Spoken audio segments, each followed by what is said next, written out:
Hello बच्चों, स्वागत है आप सभी का इस वीडियो में जिसमें हम लोग 6.5 प्रश्नावली के उदाहरण कंप्लीट करेंगे। जितने भी उदाहरण है सभी एक ही वीडियो में कंप्लीट करने वाले हैं। इससे पहले वाले वीडियोस अगर आप लोगों ने नहीं देखे हैं तो वीडियो के डिस्क्रिप्शन में उनका लिंक दिया हुआ है, आप वहां से उसको जरूर देख लें। चलिए शुरू करते हैं। उदाहरण नंबर 10। अब ये सभी उदाहरण जो 6.5 प्रश्नावली में है वो हमारे पाइथागोरस प्रमेय पर है। पाइथागोरस प्रमेय हमने बहुत बार इस्तेमाल करी है, 9th क्लास तक में भी काम में ली थी, 10th में भी काम में आई रही है। कर्ण का स्क्वायर बराबर होता है आधार का स्क्वायर प्लस लंब का स्क्वायर। तो ये प्रमेय हर एक क्वेश्चन में और हर एक उदाहरण में लगेगी और उससे आंसर आ जाएगा। बहुत आसान से क्वेश्चन हैं इसके, सभी उदाहरण सभी क्वेश्चन बहुत आसान है, ध्यान से देखेंगे। देखिए शुरू करते हैं। आकृति में कोण ACB बराबर 90 डिग्री है, ACB ये 90 डिग्री है, तथा CD लंबवत है AB के, CD लंबवत है AB के। सिद्ध कीजिए कि BC का वर्ग, BC मतलब ये, BC का वर्ग बटे AC का वर्ग बराबर आएगा BD बटे AD के, BD बटे AD के। मतलब इस CD की बात नहीं करी यहां पर, बाकी सबकी बात हुई है, केवल एक CD की बात नहीं हुई है। ठीक है, बहुत आसानी से हम लोग इसको हल कर लेंगे। हमने पाइथागोरस प्रमेय का जो सत्यापन किया था प्रमेय का पिछले वीडियो में, उसी तरह का प्रूफ है इसका, बहुत आसानी से। देखो पाइथागोरस प्रमेय में हम इन दोनों को जोड़ते हैं, BC का वर्ग प्लस AC का वर्ग करते हैं, BC का वर्ग प्लस AC का वर्ग करते हैं तो AB का वर्ग आ जाता है, कर्ण का वर्ग। यहां पर बस भाग देना है उनको। तो पाइथागोरस प्रमेय में जो हमने दो समीकरणें निकाली थी, जिनको जोड़ा था, उसमें भाग दे दो, सीधा आंसर मिलेगा। तो ओवरऑल क्या किया था, मैं एक बार वापस से कर देता हूं। हमने ये किया था कि हम इस छोटे वाले त्रिभुज को इस बड़े वाले ABC वाले त्रिभुज में समरूप साबित करेंगे। उसके बाद भुजाओं का अनुपात ले लेंगे, जो हमारे काम की भुजाएं हैं उनका अनुपात ले लेंगे। दूसरा, उसके बाद हम लोग इधर वाला जो छोटा त्रिभुज है, इस तरफ वाला जो त्रिभुज है, उसको और इस बड़े वाले त्रिभुज को समरूप साबित करेंगे और फिर भुजाओं का अनुपात ले लेंगे और उससे ये इस तरह का कुछ ना कुछ बन जाएगा। तो शुरू करते हैं एक बार, आपको धीरे धीरे समझ में आने लगेगा। सबसे पहले तो हम लोग लिख लें कि क्या क्या दिया है हमारे को। दिया है, दो चीजें मेन दे रखी हैं, एक तो कोण C 90 डिग्री है और कोण D 90 डिग्री है। ये समीकरण नंबर 1, समीकरण नंबर 2, बहुत इंपॉर्टेंट चीजें दे रखी है। अब इसके बाद में मैं इस तरफ से शुरू कर देता हूं अपने काम की चीज जो है। एक तो आप लोगे त्रिभुज ADC और ACB, त्रिभुज ADC व त्रिभुज ACB में क्या क्या बातें हैं भाई जिससे समरूप हो जाए। बहुत आसान है। कोण A तो दोनों में ही दिख रहा है, उभयनिष्ठ है कोण A। तो कोण A इसमें भी है, कोण A इसमें भी है, दोनों त्रिभुजों में है कोण A। दूसरी बात, इस त्रिभुज का कोण D 90 डिग्री का है, इसका कोण C 90 डिग्री का है। तो C और D समान है, A और A समान है, तो दो कोण समान होने के कारण कोण कोण समरूपता से दोनों त्रिभुज समरूप हो जाएंगे। हमारा काम हो गया। देखो शुरू कर रहे हैं। सबसे पहले तो आप लिखोगे कोण A बराबर कोण A उभयनिष्ठ, उभयनिष्ठ। ठीक है। दूसरा आप लिखोगे कोण C बराबर कोण D, इसमें 90 इसमें 90। समीकरण 1 और 2 से, समीकरण 1 व 2 से हमने ऐसा लिखा। अब जब दो कोण समान हो गए तो आप लिखोगे अतः, अतः कोण कोण समरूपता कसौटी से क्या कह सकते हैं कि त्रिभुज ADC समरूप होगा त्रिभुज ACB के। और दो त्रिभुज अगर समरूप हो जाएं तो संगत भुजाएं समानुपाती होती हैं। अतः आप लिखोगे अतः संगत भुजाएं समानुपाती होंगी, समानुपाती होंगी। ठीक है, तो करो समानुपाती भाई। अब यहां थोड़ा सा ध्यान देने वाली बात है कि संगत भुजाएं कैसे समानुपाती करें, क्योंकि एक त्रिभुज तो इस तरह से है 90 डिग्री और एक त्रिभुज यूं टेढ़ा मेढ़ा हो रहा है। दोनों को सिस्टमेटिकली रमाओगे आप, सिस्टमेटिकली लिखोगे, सिस्टमेटिकली ड्रॉ करोगे, उसके बाद भुजाओं का अनुपात सही से आ पाएगा। डायरेक्ट लोगे गड़बड़ होने की संभावना बहुत ज्यादा है, इसलिए एक बार सिस्टमेटिकली यहां बना लो छोटा छोटा दोनों को, रफ में, रफ का काम है ना। तो किस तरह से बनाएंगे देखो, मैं बना के दिखाता हूं आपको। एक बार तो ये ADC तो ऐसे कैसे रहने दो, ये त्रिभुज A है, ये D है, ये C है, जहां पर D 90 डिग्री है। ठीक है। अब दूसरा त्रिभुज इसी शेप का, इसी साइज का, इसी तरह का हम बनाएंगे यहां पर। जिसमें ये सिचुएशन हो, मतलब कोण ए बराबर हो कोण ए के, तो ए और ए यहीं पर हो गया। एक कोण डी इसका बराबर है इस कोण के सी से, डी और सी बराबर है ना, तो इधर डी है तो इधर क्या आना चाहिए सी, दोनों 90 डिग्री भी हो गए। तो तीसरा बचा हुआ यहां आएगा ए बी और सी, तीसरा यहां आ गया। तो ऐसे जमा लेना है, एक त्रिभुज एज इट इज उठाया, दूसरे को उसके अकॉर्डिंग जमा दिया। एक तरीके से हमने इसको यूं घुमाया है बड़े वाले को, तब जाकर, यूं नहीं इस तरफ घुमाया है तब जाकर के इस तरह से बनाया है। अब आप भुजाओं का अनुपात लोगे दिक्कत नहीं आएगी।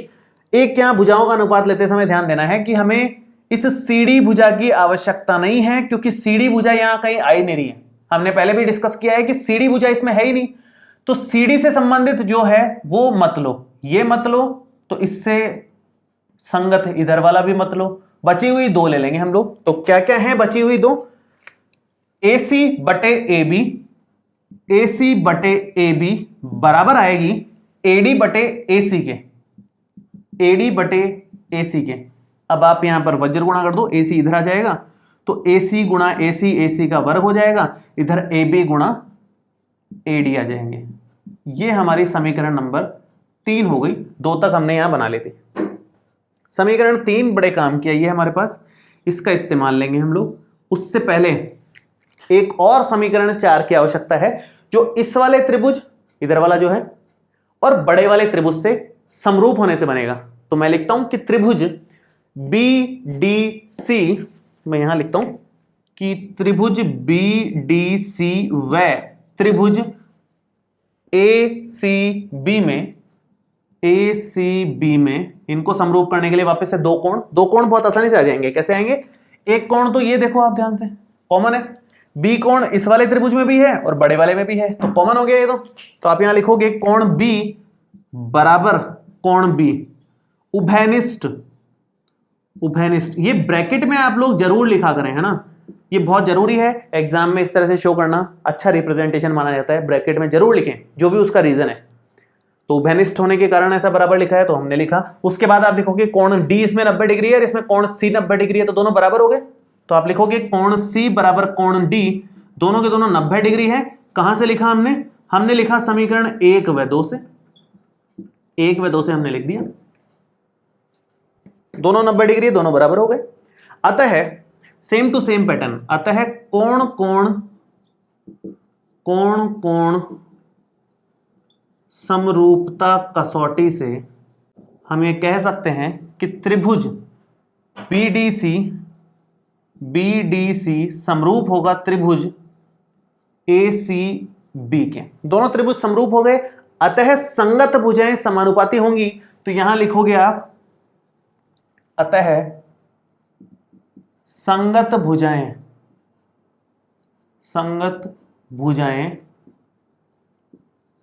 समानुपाती होंगी, जिसके कारण हम कह सकते हैं कि भुजाओं का अनुपात समान करना है। लेकिन भुजाओं का अनुपात समान करने के लिए आपको इस तरह से पहले जमाना पड़ेगा इनको सिस्टमेटिकली। एक तो BDC इस तरह से है, मैं यहां लिख देता हूं, इसको इस तरफ जमा देता हूं, मतलब ये है हमारा, मैंने गलत डायग्राम बना दिया, 90 डिग्री इस तरफ, ये वाली लाइन इस तरफ है। यहाँ डायग्राम ध्यान से बनाना है, ये इस तरह का है तो इस तरह का ही बनाओ आप। ये है D, ये है B और ये है C। तो मैंने ये ट्राइंगल ऐसे कैसे यहाँ लिख लिया, ये D है और ये B है, ये C है। इसी तरह से अब दूसरे वाले को जमाना है। दूसरा वाला कौन सा है हमारा, ACD को जमाने के लिए देखो D के बराबर में किसको लेना चाहिए हमें, C को, तो यहां C आएगा 90 डिग्री वाला। दूसरा कोण B और कोण B उभयनिष्ठ है, तो इसको यहीं पर जमाओ एकदम साथ में, बचा हुआ यहां पर आएगा, तो कोण A यहां पर आएगा।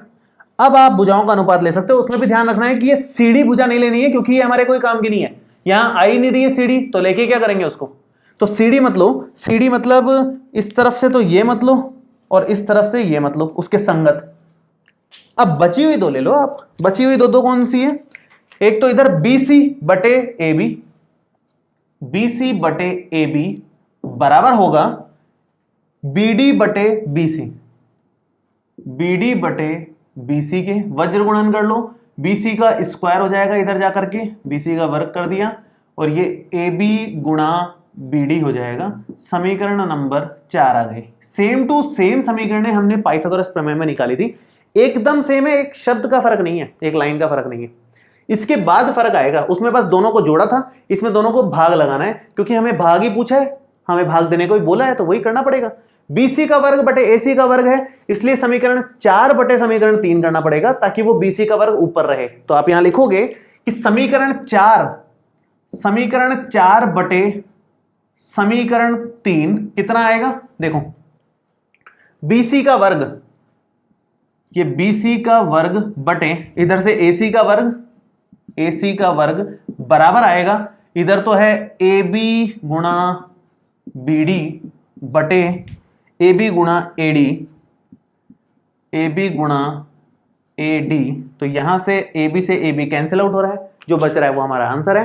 क्या बच रहा है हमारे पास, BC का वर्ग बटे AC का वर्ग बराबर आ रहा है BD बटे AD के।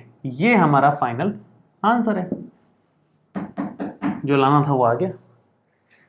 ठीक है जी, तो मेरे ख्याल से दिक्कत आनी नहीं चाहिए इसमें, तो सेम टू सेम ही है, पिछले क्लास में हमने पढ़ाई है, एकदम सेम चलाया है।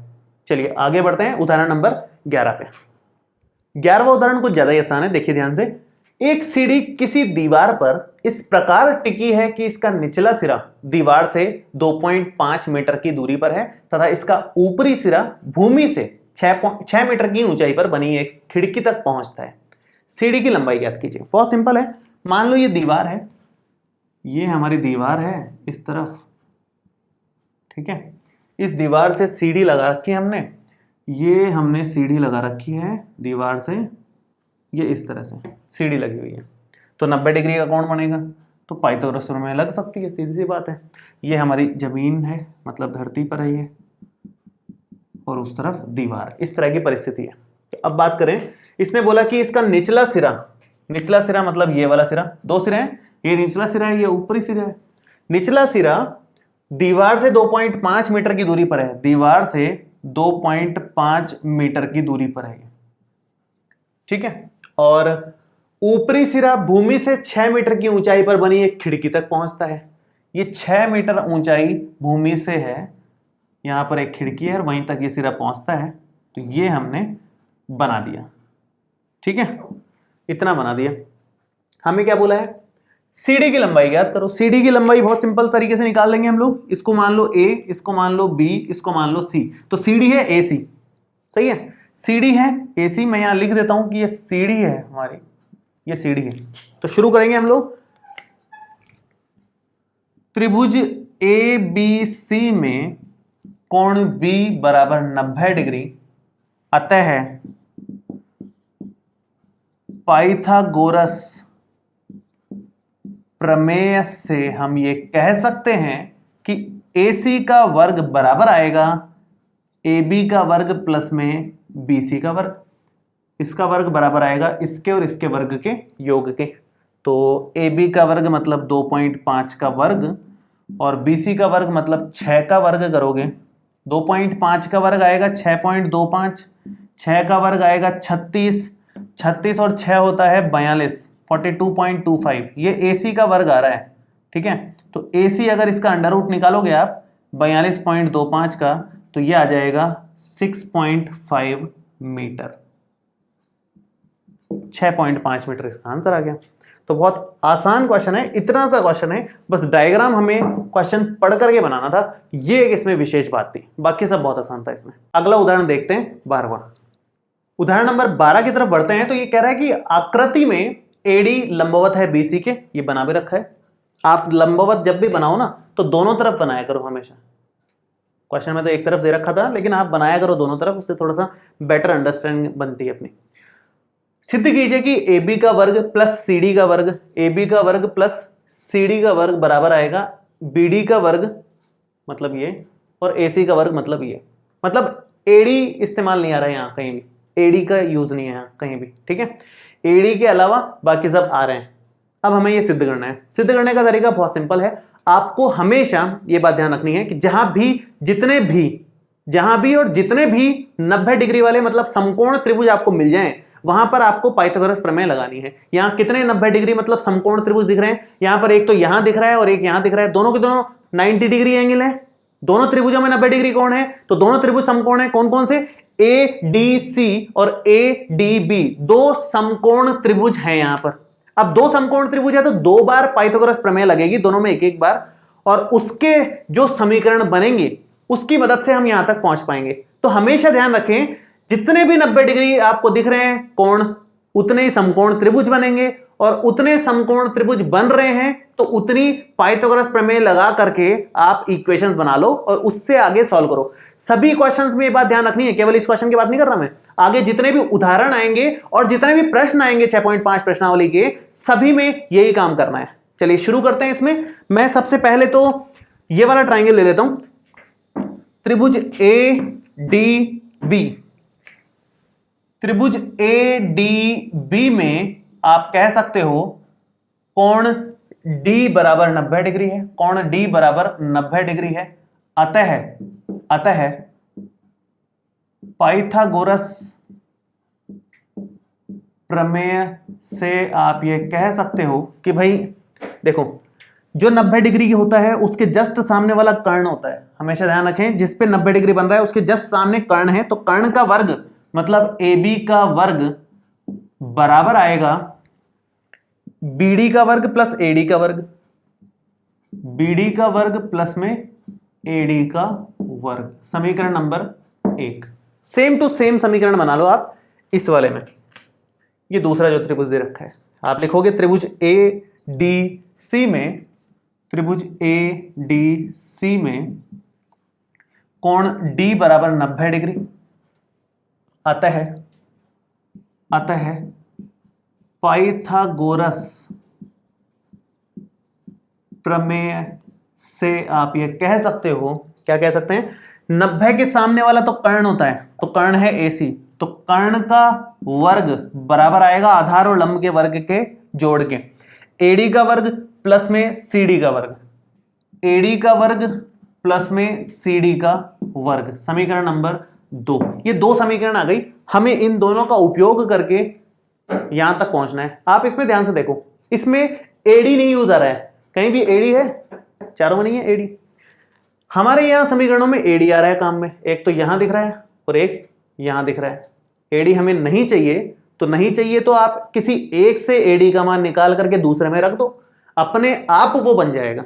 देखो मैं समीकरण 2 से AD निकाल रहा हूं, समीकरण 2 से AD का वर्ग कैसे निकलेगा, यहां AD का वर्ग ऐसे कैसे रहने दो और ये इस तरफ लेके आ जाओ, तो ये बन जाएगा AC का वर्ग माइनस CD का वर्ग। ये हमारी समीकरण नंबर 2 बनेगी। इसको हटा दो, इसको समीकरण 2 ले लो। आप समीकरण 2 से AD के वर्ग का मान समीकरण 1 में रखने पर,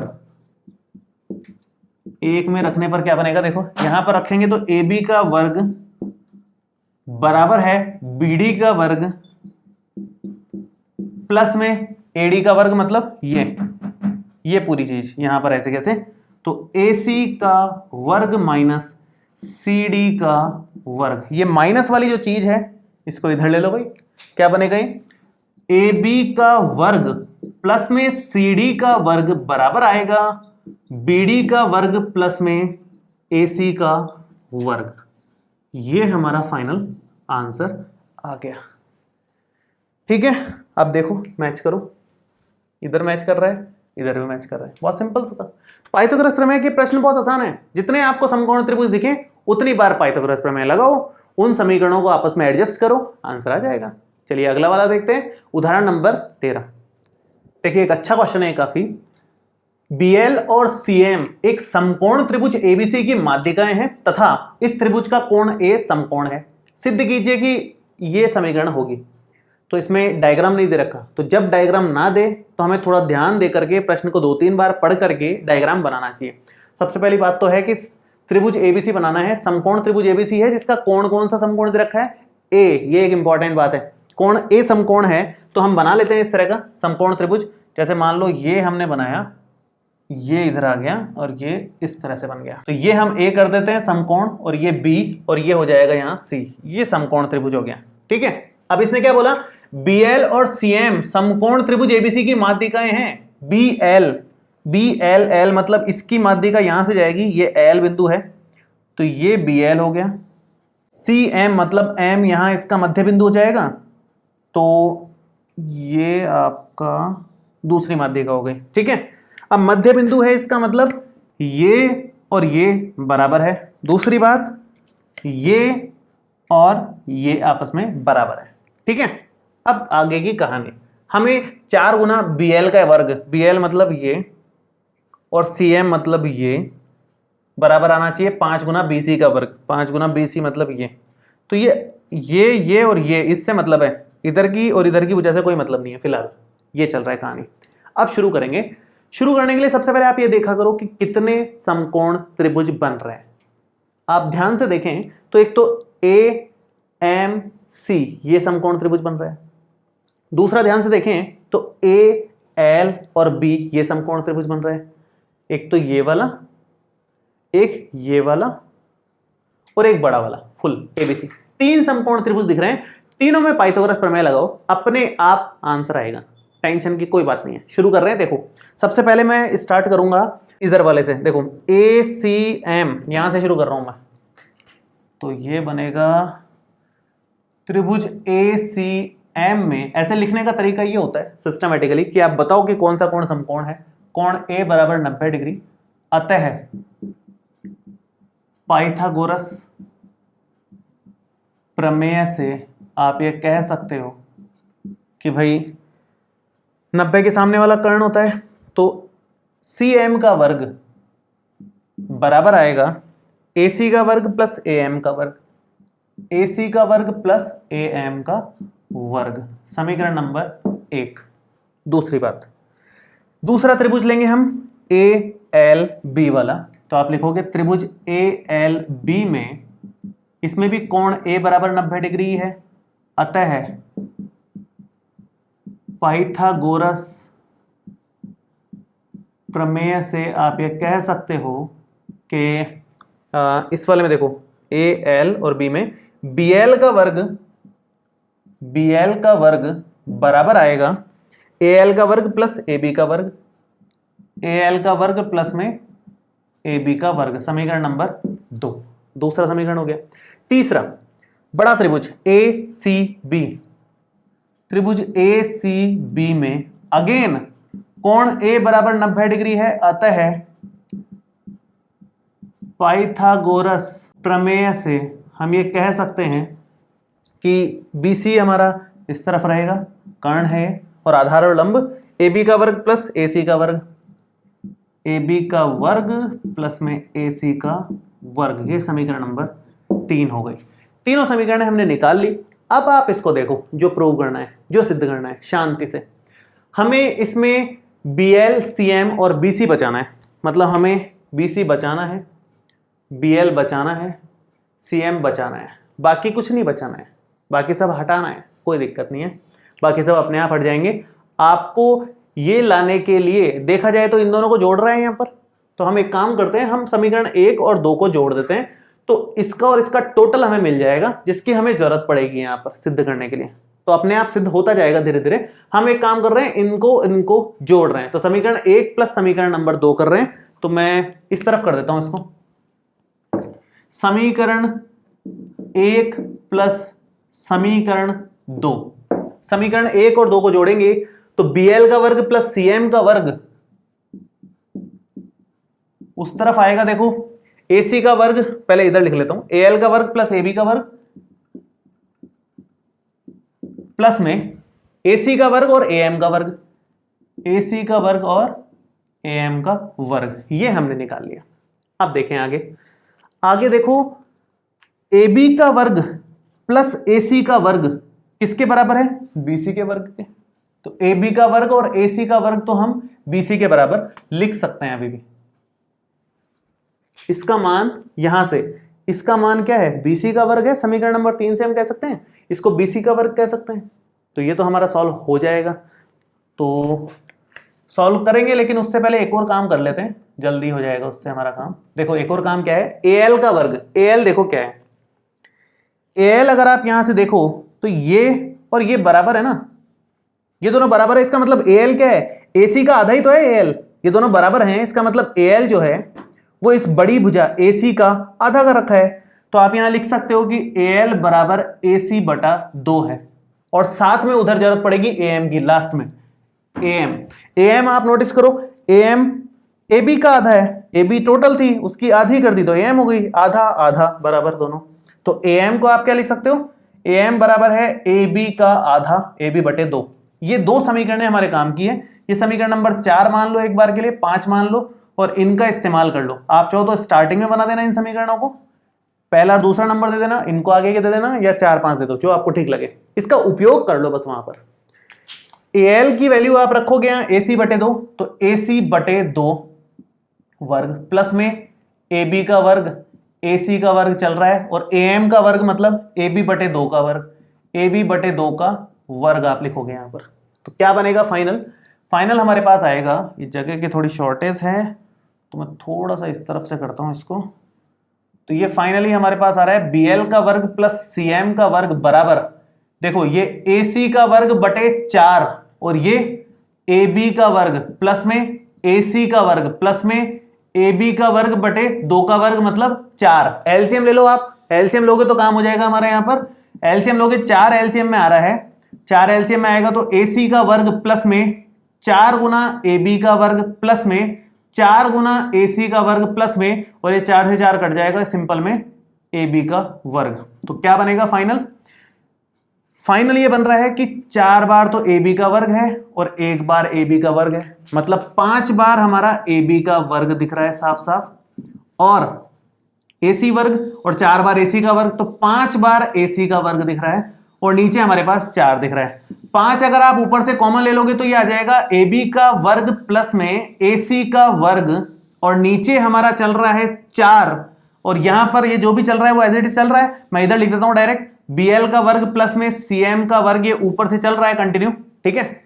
अब यहां पर 4 को आप इधर दे लो, और दूसरी बात AB का वर्ग प्लस AC का वर्ग समीकरण नंबर 3 से BC का वर्ग यहां पर लिख दो। तो यहां पर आप इस पूरे का मान रख दोगे समीकरण नंबर 3 से, तो ये बन जाएगा BL का वर्ग प्लस में CM का वर्ग बराबर 5/4, और BC का वर्ग यहां आ जाएगा BC का वर्ग, ठीक है। इस 4 को आप इधर लेके आ जाओ, तो 4 गुना BL का वर्ग प्लस में CM का वर्ग बराबर आ रहा है 5 गुना BC का वर्ग।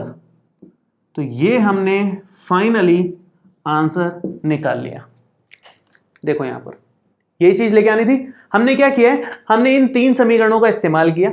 सबसे पहले इन 2 समीकरणों को जोड़ दिया, जोड़ने के बाद उस तरफ वाली टर्म बन गई जिसमें से ये तो हमारी मिल रही थी, चलो इसको तो हम BC का वर्ग कह सकते थे, लेकिन जो बाकी की 2 नहीं मिल रही थी उसको बदलना पड़ा हमारे को उस फॉर्मेट में जिसमें हम आंसर निकाल पाए। तो हमने AL और AM को इस तरह से AC और AB के रूप में लिख दिया आधा करके वहां पर। उसके बाद एलसीएम ले लिया, एलसीएम लेके हम अपने आप यहां तक पहुंच गए। यहां तक पहुंचते ही इसका मान हम डायरेक्ट रख पाए, BC का वर्ग, और आंसर आ गया। तो मेन कहानी क्या है इन 3 समीकरणों की, तो मेन ये 3 समीकरण तो हमें बनानी है। उसके बाद की कैलकुलेशन आप थोड़ी सी प्रैक्टिस करोगे, अपने आप आपको समझ में आ जाएगी। तो ये 13 उदाहरण था।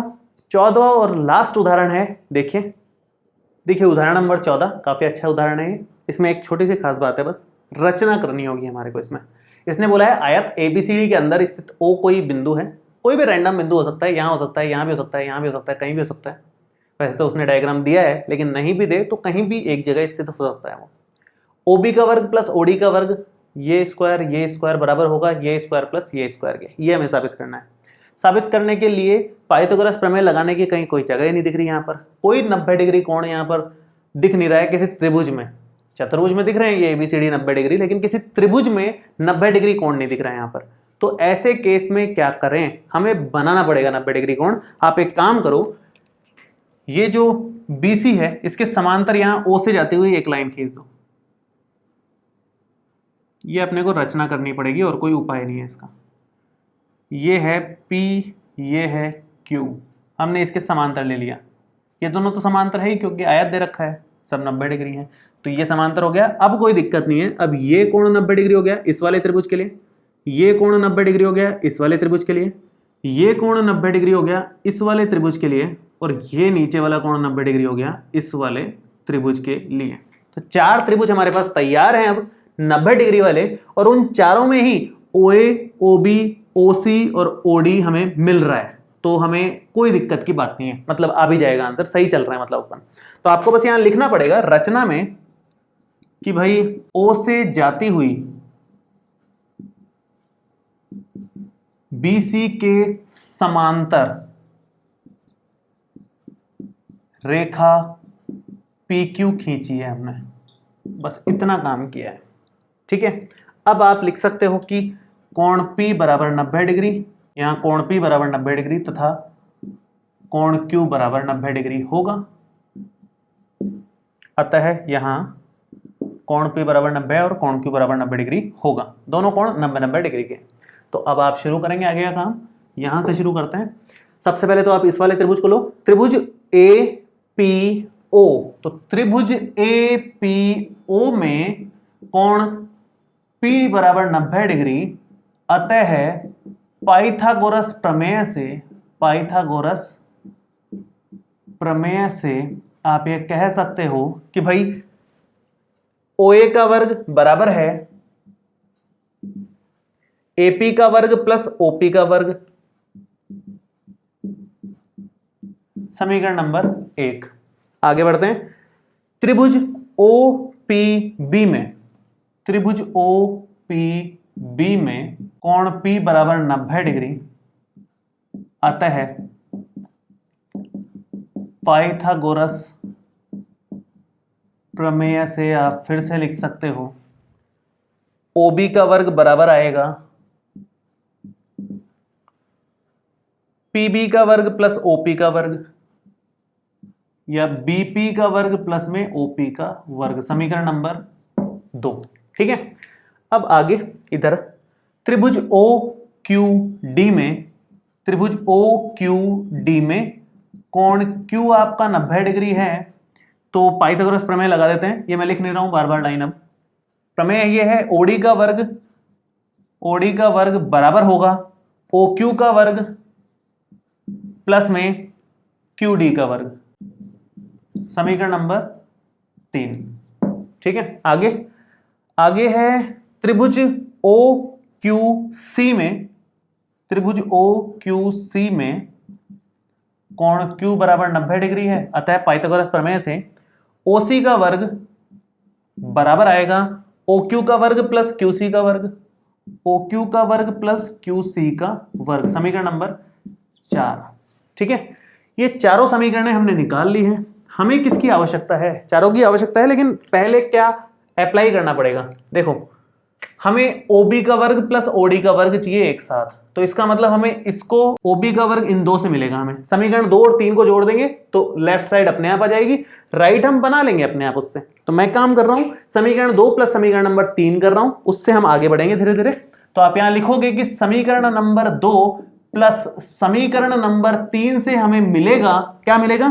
OB का वर्ग प्लस OD का वर्ग, ये तो लेफ्ट साइड में लिखा आपने, बराबर BP का वर्ग प्लस OP का वर्ग, BP का वर्ग प्लस OP का वर्ग प्लस OQ का वर्ग प्लस QD का वर्ग, OQ का वर्ग प्लस QD का वर्ग।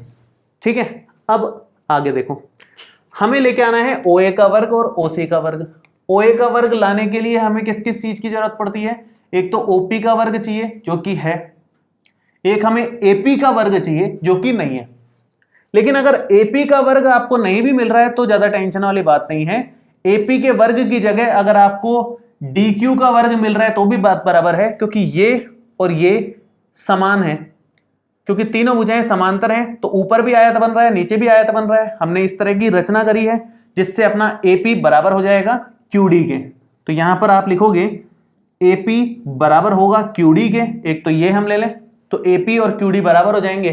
तो इसको हम चेंज करके AP लिख देंगे तो हमारा काम हो जाएगा एक साइड का। तो दूसरा, हमें OC का वर्ग चाहिए। इधर OC का वर्ग लाने के लिए OQ का वर्ग होना चाहिए जो कि है, टेंशन नहीं उसकी। एक QC का वर्ग चाहिए जो कि नहीं दिख रहा। QC का वर्ग अगर नहीं भी दिख रहा तो भी कोई टेंशन नहीं है, क्योंकि QC का वर्ग बराबर होगा, QC बराबर है किसके? BP के। QC बराबर होगा किसके? BP के। रचना से ही ये आयत बन रहा है तो ये सामने का बराबर ही होगा, और बीपी के बराबर क्यूसी हो जाएगा, तो यहां वाला हम चेंज कर देंगे तो हमारा काम हो जाएगा। तो जिस पे मैंने गोला बनाया है वो दोनों को आप इन दो समीकरणों से बदल दो। इसको 5 और 6 नंबर नाम दे दो आप, भले ही आप इसको आगे लिख लेना, यहां लिख लेना, भले ही मैंने इधर लिख दिया ताकि आपको इससे ही समझ में आ जाए। अब इसका उपयोग वहां कर लो आप। उपयोग वहां करेंगे तो OB का वर्ग प्लस में OD का वर्ग बराबर है BP का वर्ग मतलब QC का वर्ग। QC का वर्ग प्लस OP का वर्ग अपनी जगह पे रहेगा, OQ का वर्ग अपनी जगह पे रहेगा, QD का वर्ग, QD मतलब AP, तो ये AP का वर्ग आ गया। किससे लिखा हमने? आप लिखोगे ब्रैकेट में, उधर जगह नहीं है मैं इधर लिख रहा हूं, समीकरण नंबर 5 व 6 से हमने ये लिखा है। आगे बढ़ते हैं, आगे बढ़ेंगे तो ये बनेगा OB का वर्ग प्लस OD का वर्ग बराबर कितना आएगा? एक तो OP का वर्ग इकट्ठा कर लो, प्लस में AP का वर्ग उसके साथ लिख लो, ठीक है, प्लस में OQ का वर्ग इकट्ठा कर लो और साथ में QC का वर्ग कर लो, ये इकट्ठा कर लिया। इसका मान AP का वर्ग और OP का वर्ग मिलकर के क्या बनेगा? OA का वर्ग, तो ये हो जाएगा OA का वर्ग प्लस में इसका मान यहां से OC का वर्ग, तो ये हो जाएगा OC का वर्ग। यहां क्या चल रहा है? OB का वर्ग प्लस में OD का वर्ग। ये हमारा आंसर है। आप लिखोगे समीकरण नंबर हमने 3 व 4 यूज ली यहां पर लिखने के लिए। तो इस तरह से बहुत आसानी से आप हल कर सकते हो। मेन जो मुद्दा है वो ये है कि आपको समीकरणें बनानी आनी चाहिए सबसे पहले तो, इसको देख करके कि पाइथागोरस थ्योरम किस किस में लग सकती है, कहाँ कहाँ 90 डिग्री वाले कोण दिख रहे हैं आपको और उनसे कितने त्रिभुज बन सकते हैं। जितने त्रिभुज बनेंगे 90 डिग्री वाले उतने आपको पाइथागोरस प्रमेय लगानी पड़ेंगी, उतने समीकरण बन जाएंगे और उन समीकरणों में आपस में हेर फेर करने पर अपने आप जो पूछता है वो बन जाता है धीरे धीरे। वो आप धीरे धीरे कैलकुलेशंस प्रैक्टिस जितनी करोगे उतनी फास्ट कर पाओगे। ठीक है, तो मेरे ख्याल से आपको सभी उदाहरण समझ में आ गए होंगे। आगे आने वाले वीडियो में हम लोग 6.5 प्रश्नावली शुरू करेंगे जो कि आखिरी प्रश्नावली है 6ठे चैप्टर की। बाकी सभी हमने कंप्लीट कर लिया है। इस वीडियो में आपको कोई भी डाउट हो तो आप नीचे कमेंट बॉक्स में लिख सकते हैं और ये वीडियो कैसा लगा ये भी कमेंट करके जरूर बताएं। तो मिलते हैं आपसे अगले वीडियो में। Thank you so much.